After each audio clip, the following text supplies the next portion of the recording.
নমস্কার। আজ 20শে মার্চ বাংলা গানের স্বর্ণযুগের এক যশস্বী শিল্পী এবং ছোটদের জন্য ছড়ার গানের জগতে অন্যতম নক্ষত্র সনৎ সিংহের জন্মদিন। তিনি 1929 খ্রিস্টাব্দের আজকের দিনে হাওড়া জেলার বালিতে জন্মগ্রহণ করেন। তার প্রাতিষ্ঠানিক বা প্রথাগত শিক্ষার বিষয়ে প্রকাশ্যে কিছু আসেনি, তবে শৈশব থেকেই তিনি উচ্চাঙ্গ সঙ্গীত আবহাওয়ার মধ্যে বড় হয়েছেন। তার দাদা কিশোরীমোহন সিংহ উচ্চাঙ্গ সঙ্গীত শিল্পী ছিলেন। তিনি প্রথমে বিখ্যাত সুরকার প্রফুল্ল ভট্টাচার্য এবং প্রখ্যাত কণ্ঠসঙ্গীত শিল্পী ধনঞ্জয় ভট্টাচার্যের কাছে সঙ্গীত শিক্ষা গ্রহণ করেন এবং পরে সঙ্গীত গুরু আচার্য চিন্ময় লাহিড়ীর কাছে উচ্চাঙ্গ সঙ্গীতের তালিম গ্রহণ করেন। তিনি ধ্রুপদী সঙ্গীতেও তালিম নেন এবং সুর, তাল, ছন্দে নিজস্ব সহজ সাবলীল গায়কীতে নিজেকে সঙ্গীত জগতে প্রতিষ্ঠিত করেছেন। তিনি আকাশবাণী কলকাতা এবং দূরদর্শনের নিয়মিত সঙ্গীত শিল্পী ছিলেন।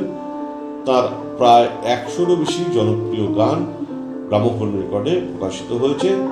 তার গানের প্রথম রেকর্ড করতে তাকে প্রফুল্ল ভট্টাচার্য সাহায্য করেন।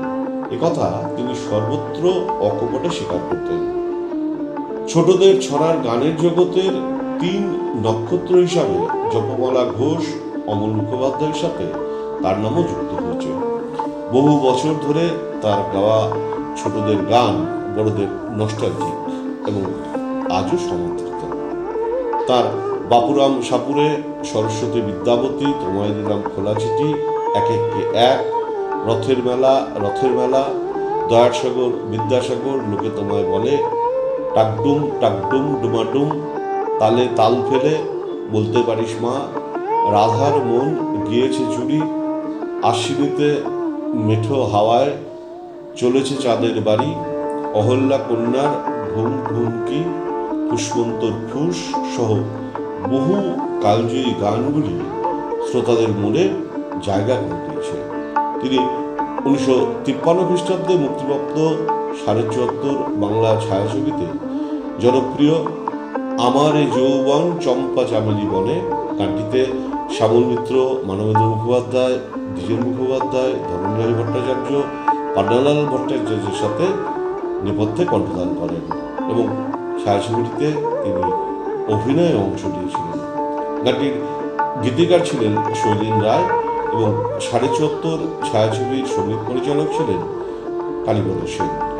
এরপর তিনি 1968 খ্রিস্টাব্দে মুক্তিপ্রাপ্ত ছায়াছবি হংসমিথুনে নেপথ্যে কণ্ঠদান করেন। তিনি শ্যামাসঙ্গীত, ভক্তিগীতিতেও পারদর্শী ছিলেন।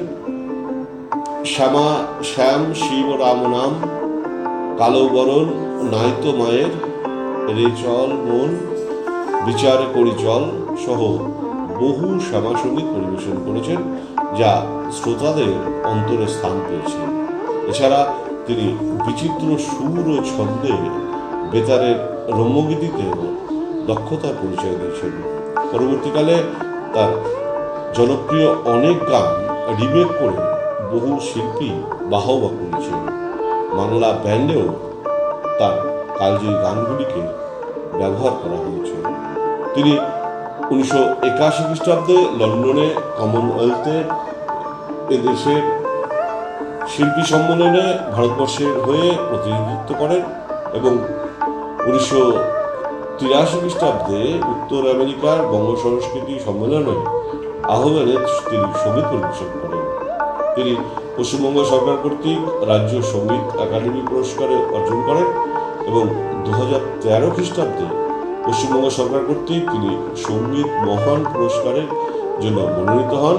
তাঁর মৃত্যুর পরে সেই পুরস্কার পশ্চিমবঙ্গ সরকার তার পুত্র প্রতাপ সিংহকে প্রদান করেন। তিনি বহুদিন বার্ধক্যজনিত রোগে ভুগছিলেন।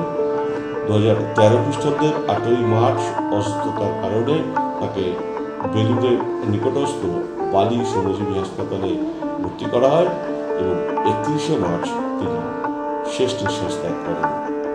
জন্মদিনে ছড়ার গানে বাংলা সঙ্গীতের মহান ঐতিহ্যকে সমৃদ্ধকারী জনপ্রিয় শিল্পী সনৎ সিংহের প্রতি বিনম্র শ্রদ্ধা জানাই এবং আজকের দিনটি যে সকল উজ্জ্বল তারকা স্মরণীয় করে রেখেছেন তাদেরও জানাই সশ্রদ্ধ প্রণাম। আবার প্রতিদিনের শ্রোতা বন্ধুদের জানাই আন্তরিক ধন্যবাদ। নমস্কার।